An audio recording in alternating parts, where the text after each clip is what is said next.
عارف بھائی نے ساری ڈیٹیل بتائی. عارف حبیب صاحب اور میرا تقریباً 32 سال ہو گئے تب سے ہماری جان پہچان ہے, اور انہوں نے بتایا تھا کافی چیزیں وہ بتانا بھول گئے. میں ابھی سمجھ سے پوچھ رہا تھا کہ میں آپ کا دفتر جو ہوا کرتا تھا, اب ریجنٹ پلازا ہے, اس وقت زمانے میں تاج محل ہوٹل ہوتا تھا, وہاں آیا کرتا تھا. تو میں نے ابھی تک وہ ہے دفتر کے نہیں, انہوں نے کہا نہیں اب نہیں ہے. تو 30-32 سال پرانی ایسوسیشن ہے. اور عارف حبیب صاحب کا خاص طور کے اس ملک کے کیپٹل مارکیٹس میں جو ڈیولپمنٹ ہے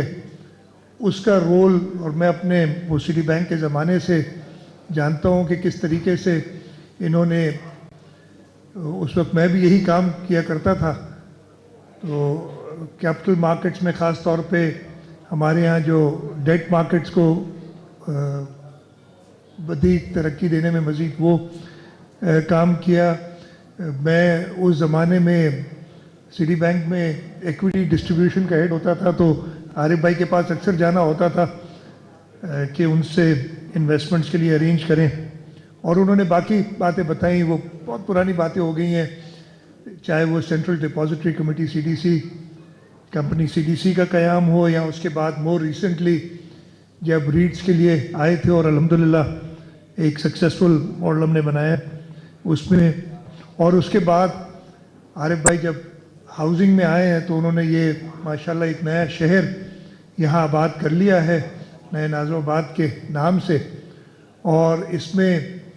ہر قسم کی سہولت جو ایک ریزیڈنٹ کو چاہیے, ابھی سارا انہوں نے ایکسپلین کیا کہ گھر تو بنا کے دے رہے تھے لیکن ان کے لیے ایجوکیشن کی فیسلٹیز, ہیلتھ کی فیسلٹیز, جامعہ مسجد ماشاءاللہ اتنی زبردست بنائی ہے. اور یہ جم خانہ جامعہ مسجد کا بھی میں راؤنڈ لگاؤں گا, جم خانہ کا تو دیکھ کے آیا ہوں, جو ایک بہت ہی اچھی فیسلٹیز نہ صرف یہاں کے لوگوں کے لیے بنائی ہیں لیکن وہ لوگ جو اس سے مستفید ہونا چاہیں, باہر سے بتا رہے ہیں ممبرشپس وہ اوپن کریں گے باہر کے لوگوں کے لیے.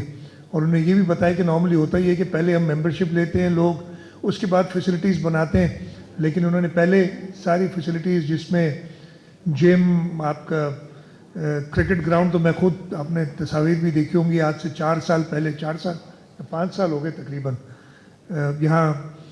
کھیلنے آئے تھے. اور اسی دن یاد ہے ہم نے یہ جم خانہ کا سنگ بنیاد بھی رکھا. بیچ میں کووڈ آیا, پھر 2020 کے جو برساتیں ہوئی تھیں اس میں بھی نئے ناظم آباد کو ایک میجر پرابلم ہوا تھا, لیکن ان سب سے باہر نکل کے اور ایک بہت ہی خوبصورت لوگوں کے لیے انہوں نے ایک ہاؤسنگ اسکیم بنائی ہے.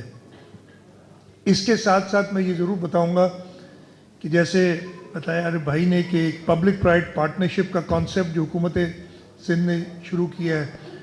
میں جب ادھر سے آ رہا تھا تو مجھے میئر کراچی مرتضی وہاب نے بتایا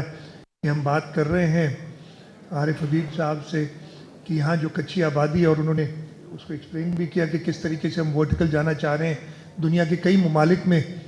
جیسے ان کو ایک بہتر لیونگ کنڈیشن دی گئی ہے, اس کے لیے ہم کام کر رہے ہیں. اور میں عارف صاحب سے ان کو پورا یقین دلاتا ہوں کہ حکومت سندھ پوری طریقے سے کوآپریٹ کرے گی آپ کے لیے اس میں. اس کے ساتھ ساتھ اگر آپ اس علاقے میں آپ گھومیں گے, یہاں پہ قریب شاہراہ نور جہاں کی کنسٹرکشن کی ہے پوری حکومت سندھ نے. شاہراہ ہمایوں, KDA چورنگی, مینا بازار کا انڈر پاس اس پہ کام چل رہا ہے, اقبال پارک, یوسف گوٹ کی ڈرین, اور 4K چورنگی سے احسان آباد تک کا راستہ, اور اس کے علاوہ 2 اور رئیس جعفری روڈ اور رشید ترابی روڈ, ان پہ کام ہو رہا ہے. تو یہ جو حکومت اپنا کام کری اس کے ساتھ پرائیویٹ سیکٹر کے ساتھ مل کے یہ جو فلائی اوور بنایا ہے, جو نہ صرف ناظم آباد کے ریزیڈنٹس کے لیے ایک سہولت ہوگی لیکن اس علاقے کے لوگوں کے لیے بھی اس سے سہولت ہوگی. تو میں ایک بار پھر عارف بھائی کو مبارکباد بھی دیتا ہوں اور ان کا شکریہ بھی ادا کرتا ہوں کہ وہ حکومت کے ساتھ مل کے اس شہر کے لوگوں کے لیے بہترین سہولت فراہم کر رہے ہیں.